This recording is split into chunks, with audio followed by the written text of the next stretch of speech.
सभी देशवासियों को 78वें स्वतंत्रता दिवस की शुभकामनाएं। साथियों में किशन सहाय, आईपीएस, आईजीपी, मानवाधिकार, पुलिस मुख्यालय, जयपुर, राजस्थान। Mobile number 94 609 28 737। तो साथियों, आज के दिन मतलब 15 अगस्त को 1947 को अपना देश आज़ाद हुआ और उस आज़ादी को आज अपन 78वां स्वतंत्रता दिवस मना रहे हैं। और इस उपलक्ष्य में अपने देशवासी एक दूसरे को बधाई दे रहे हैं और जगह जगह फंक्शन वगैरह, पर्व वगैरह मनाया जा रहा है। लेकिन ये स्वतंत्रता दिवस हमें ये भी याद दिलाता है कि भाई इस देश ने हजारों साल की गुलामी झेली है और अब ये अपना आज़ादी का समय है, शांति का समय है। अभी देश को कोई युद्ध भी नहीं लड़ना पड़ रहा। तो अपन फिर ये सोचते हुए इतनी लंबी गुलामी हमें क्यों झेलनी पड़ी? वो क्या परिस्थिति थी जिनकी वजह से हम गुलाम बने और फिर लगातार गुलाम रहे? और क्या आज वो परिस्थितियां उस तरह की देश में हैं या बदल चुकी? तो देश की जो भौगोलिक स्थिति है वो तो कमोबेश पहले जैसी चलती आ रही है, लेकिन जो सामाजिक परिवेश होता है उसके इर्द गिर्द सारी गतिविधि चलती हैं। तो हम देखते हैं कि हमारे जब देश ने गुलामी झेली उस समय ये देश धार्मिक अंधविश्वासों में डूबा हुआ था। जब कई जगह बारूद का आविष्कार हो रहा था, कई जगह पत्थर फेंकने की मशीनों का आविष्कार हो रहा था, कई जगह धनुष वगैरह भी विशेष प्रकार के बनाए जा रहे थे जिनसे तीर की गति बहुत तेज आती थी। लेकिन हमारे देश में इस तरह का कुछ नहीं हो रहा। हमारे देश में धार्मिक गतिविधियां ज़्यादा चल रही थी, धार्मिक अंधविश्वासों का बोलबाला था। तो लड़ने के लिए नए नए विचार नहीं आ पा रहे थे, नए नए आइडिया नहीं आ पा रहे थे, नए नए हथियार नहीं आ पा रहे थे। तो जब भी किसी ने यहाँ पर आक्रमण किया तो हम आसानी से उनसे युद्ध में हार गए। ऐसा नहीं है कि भाई अपने युद्ध नहीं लड़ो, युद्ध खूब लड़े, कुर्बानियाँ खूब दी हैं, बलिदान खूब दिए हैं, लेकिन उसके बावजूद भी अपन हार जाते थे। लगभग हर आक्रमणकारी से हार गए। और दूसरा क्या था कि अपन जातियों में बटे हुए थे। तो जिस जाति का शासक होता था वो शासक वर्ग वाली जाति के लोग बाकी ज्यादा लड़ते थे और दूसरे उनसे लड़ नहीं पाते और उनसे एकजुटता महसूस नहीं कर पाते। तो ये जातिगत व्यवस्था में बटे रहने की वजह से सिर्फ ये बंटवारा ही नहीं था, इसमें वैमनस्यता भी थी, इसमें अलगाववाद भी था, इसमें उदासीनता थी। तो इसलिए जिस जाति का शासक होता उस जाति के लोग बाग ही ज्यादा युद्ध में भाग लेते और दूसरे उनसे दूरी बनाए रखते।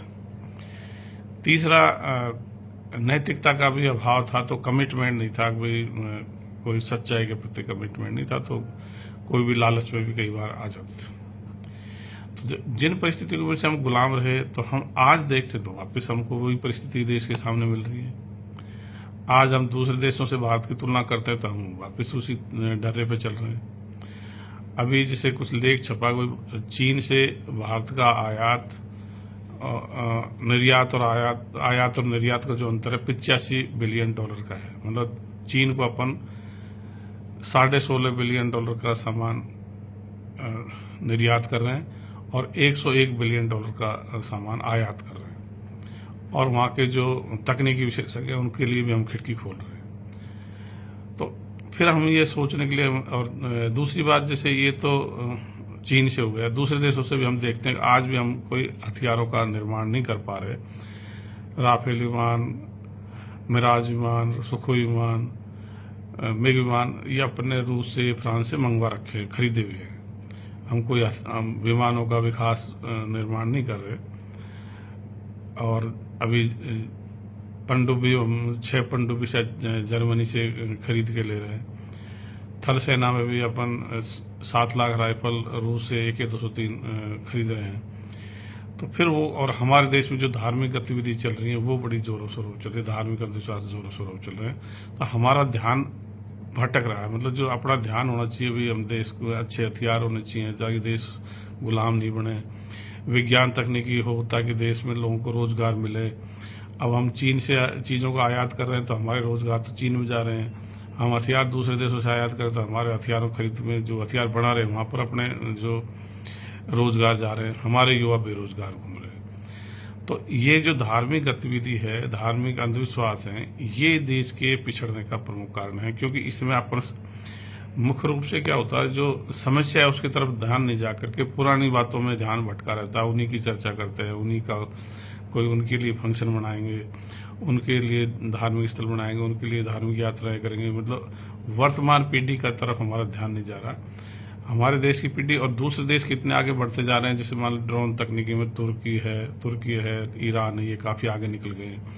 रोजाना पंजाब में, राजस्थान की सीमा पर इसमें एक हेरोइन की डिलीवरी अपन को ज़बरदस्ती से झेलनी पड़ रही है, और हम दूसरी मतलब धार्मिकता में उलझे पड़े हैं। तो अपने देश में जो पैसा, समय, संसाधन है, ये अगर विज्ञान तकनीकी विकास में लग जाए, जो धार्मिक अंधविश्वासों पर जा रहा है उसे उधर से हटा करके विज्ञान तकनीकी विकास में लग जाए, तो अपना देश सही दिशा में बढ़ेगा और लोगों को रोजगार मिलेंगे, युवाओं को रोजगार मिलेंगे, देश एक मजबूत होगा।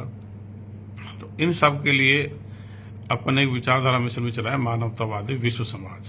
इस विचारधारा मिशन के तहत अंधविश्वास मुक्त, वैज्ञानिक दृष्टिकोण, परंपरागत धर्म विहीन, जाति विहीन, नस्लभेद मुक्त, साहसी, शिक्षित, स्वस्थ और उच्च नैतिक मूल्यों वाले मानवतावादी विश्व समाज का निर्माण करना अपना प्रमुख लक्ष्य है। ये विचारधारा विज्ञानवाद को पूरी सीधा मतलब फोकस करती है और नैतिकता को फोकस करती है। जाति धर्म जो मैन मेड चीजें हैं, मानव निर्मित है, इनको खत्म करती है। नस्लभेद मानव निर्मित है, इनको भी खत्म करती है। तो ये स्वतंत्रता दिवस पर मेरी आप सभी को हार्दिक शुभकामना, और मैं चाहूँगा इस संदेश को ज़्यादा से ज़्यादा लोगों तक प्रसारित करें, ताकि देश में वैज्ञानिक दृष्टिकोण का विकास हो, विज्ञान तकनीकी में अपन आगे बढ़ें, देश सुपर पावर बने और एकजुट बने। इसी के लिए सबको धन्यवाद, नमस्कार।